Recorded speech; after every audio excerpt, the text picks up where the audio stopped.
Assalamualaikum warahmatullahi wabarakatuh. Kembali lagi di channel YouTube saya, Puja Dewantara. Di sini saya akan memberikan tutorial mengenai uji analisis jalur atau path analysis. Baiklah, di sini saya akan menjelaskan apa itu analisis jalur. Analisis jalur atau path analysis merupakan bagian lebih lanjut dari analisis regresi. Jika dalam analisis regresi umumnya digunakan untuk menguji apakah ada pengaruh langsung yang diberikan oleh variabel bebas terhadap variabel terikat. Sementara itu, analisis jalur tidak hanya menguji pengaruh langsung saja, tetapi juga menjelaskan tentang ada atau tidaknya pengaruh tidak langsung yang diberikan variabel bebas melalui variabel intervening terhadap variabel terikat, di mana perbedaan lainnya adalah terlihat pada tabel koefisien. Koefisien estimasinya pada analisis regresi dilihat pada kolom unstandardized koefisien, sedangkan pada analisis jalur, koefisien jalur dilihat dari standardized koefisien. Berikut ini contoh penelitian yang menggunakan analisis jalur dalam satu penelitian. Misalnya, seorang peneliti ingin melihat pengaruh gaya kepemimpinan lingkungan kerja terhadap motivasi serta dampaknya terhadap kinerja pada guru di SMA Negeri 1 Padang, yang dimana gaya kepemimpinannya X1, lingkungan kerja X2, lalu motivasi Y, dan kinerja Z. Dapat kita lihat pada gambar yang dimana bisa kita lihat gaya kepemimpinan X1, lingkungan kerja X2, lalu dipengaruhi terhadap motivasi Y dan terhadap kinerja sebagai variabel intervening. Oke, langsung saja kita membuka SPSS, yang dimana kita ketik terlebih dahulu X1 nya, lalu X2, Y, dan Z. Lalu kita berikan pada masing-masing kolom berupa yang X1 nya gaya kepemimpinan, gaya kepemimpinan, gaya kepemimpinan. X2 nya, X2, lingkungan kerja, lingkungan kerja. Sedangkan pada variabel Y itu kita beri nama motivasi. Dan yang terakhir yang Z yaitu kinerja. Nah, setelah kita berikan pada masing-masing label terhadap tabel tersebut, baiklah, di sini kita lihat dari data yang dimana terdiri dari 150 sampel. Oh maaf, ternyata 115 guys, lupa saya guys. Lanjut, setelah itu kita blok pada masing-masing tabelnya guys. Dari X1, X2, Y, dan Z kita blok semuanya. Oke, kita copy, lalu kita pindahkan pada data view, lalu kita klik paste. Nah, setelah data yang kita pindahkan dari Excel tersebut, maka dapat dilihat dari data SPSS ini. Lalu setelah itu kita melakukan pengolahan, lalu kita klik analyze, lalu kita ambil regresi, lalu kita klik linear.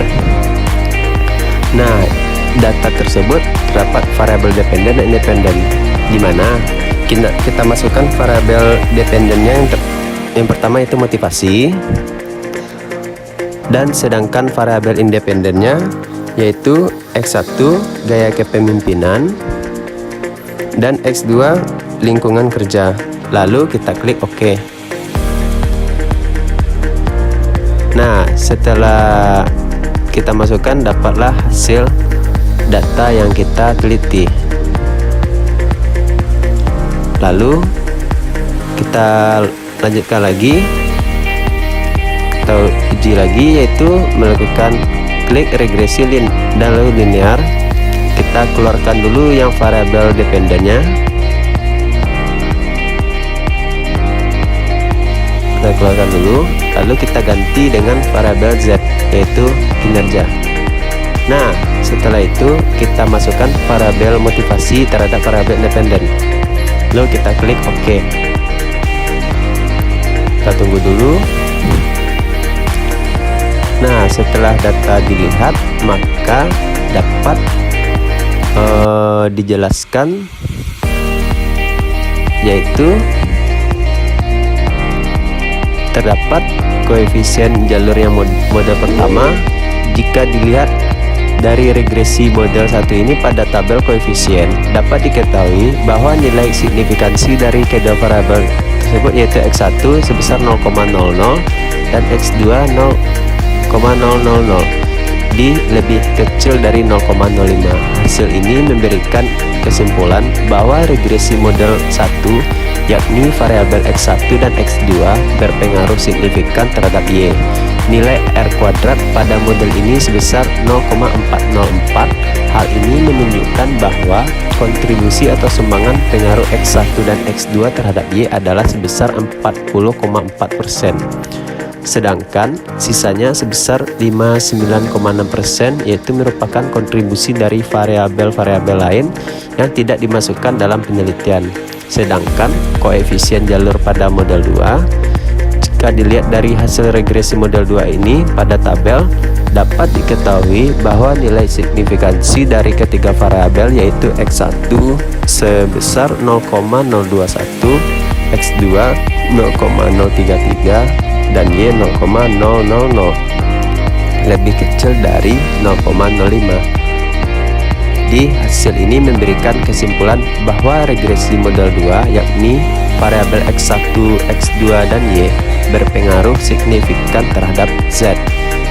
Nilai R kuadrat pada model ini sebesar 0,652.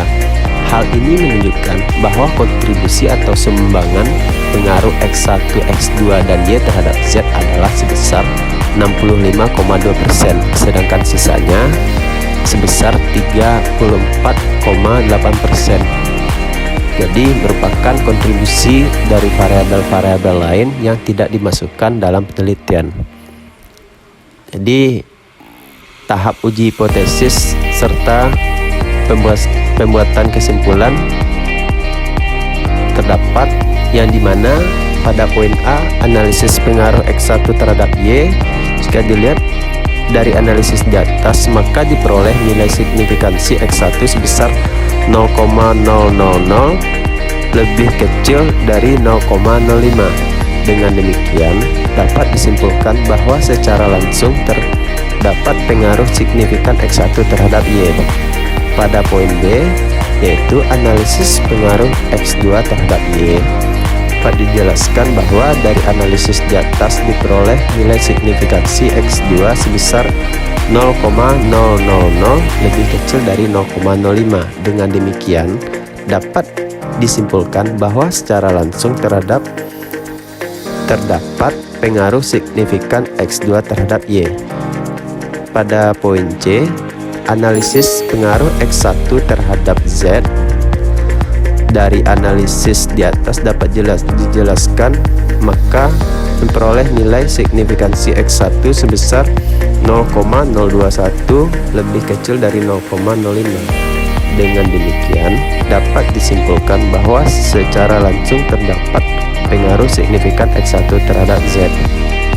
Lalu, analisis pengaruh X2 terhadap Z, dapat dijelaskan bahwa dari analisis di atas diperoleh nilai signifikansi X2 sebesar 0,033 lebih kecil dari 0,05. Dengan demikian dapat disimpulkan bahwa secara langsung terdapat pengaruh signifikan X2 terhadap Z.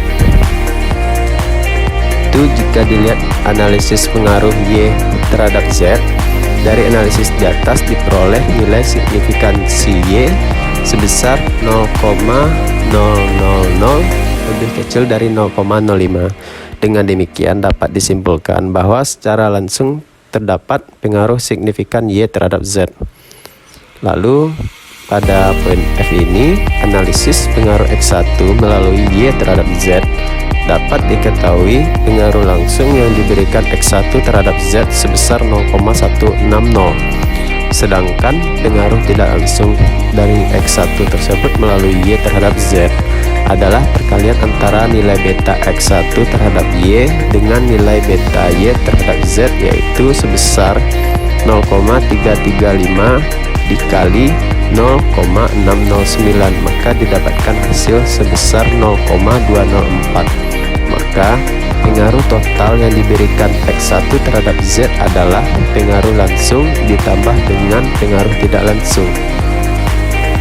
Lalu kita lihat pada yang terakhir, yaitu analisis pengaruh X2 melalui Y terhadap Z. Dapat diketahui juga pengaruh langsung yang diberikan X2 terhadap Z sebesar 0,152. Sedangkan pengaruh tidak langsung X2 melalui Y terhadap Z adalah perkalian antara nilai beta X2 terhadap Y dengan nilai beta Y terhadap Z, yaitu sebesar 0,402 dikali 0,609, maka didapatkan hasil sebesar 0,245. Nah, setelah pembahasan di atas, maka dari serangkaian pembahasan tadi kita dapat menarik kesimpulan bahwa hipotesis dalam penelitian ini terbukti diterima. Nah, sekian dulu penjelasan tutorial mengenai uji analisis jalur dari saya. Semoga bermanfaat bagi yang menyaksikan. Sebelumnya saya ucapkan terima kasih. Jangan lupa klik like and subscribe YouTube channel saya ini ya guys ya. Terima kasih.